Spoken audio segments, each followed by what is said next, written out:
கும்பம் சனியின் மூல திரிகோண வீடு.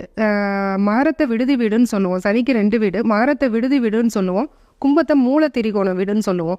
ஃபார் எக்ஸாம்பிள் இப்போ சனி பகவானுக்கு 2 பிள்ளைகள்னு பார்த்துக்கிட்டா, மூத்த பிள்ளை மகரம், இளைய பிள்ளை கும்பம் அப்படின்னு வச்சுட்டா, மகரத்தை வந்து தட்டி தட்டி ஒரு அப்பாவுக்கு உண்டான குவாலிட்டியோட வளர்த்துருவார். பொதுவாகவே மகர ராசிக்காரவங்க, மகர ராசியில் ஒரு அண்ணன் இருந்தால் அது அப்பாவுடைய ரிசம்லன்ஸாக இருப்பார். அதே போல் கும்பராசிக்காரவங்க அப்படின்னா அந்த அண்ணனை பார்த்து வளர்ந்த பிள்ளையா, ரொம்ப டிசிப்ளினா.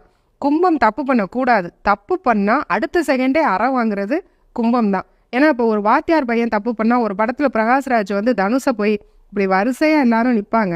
அவர் வந்து ஃபுட் டெலிவரி பார்ட்னராக இருப்பார் திருச்சிற்றம்பலம்ங்கிற படத்தில். எல்லாரையும் அறையாமல் போய் தனுஷுக்கு ஒரு அறை விடுவார் இல்லையா? அது போல் சனி பகவான் இப்போ எல்லாரும் சொல்லுவாங்க சனி கும்பத்துக்கு வந்துட்டாரு, சொந்த வீட்டில் இருக்காரு, ஒன்றும் பண்ண மாட்டார். கிடையவே கிடையாது. சொந்த வீட்டில் தான் தப்பு பண்ணக்கூடாது. சொந்த வீட்டை தான் ரொம்ப சோதனை பண்ணுவார். அப்படி இருக்கும்போது கும்பம் தப்பு பண்ணுச்சுன்னா, காலையில் தப்பு பண்ணால் மதியமே வந்து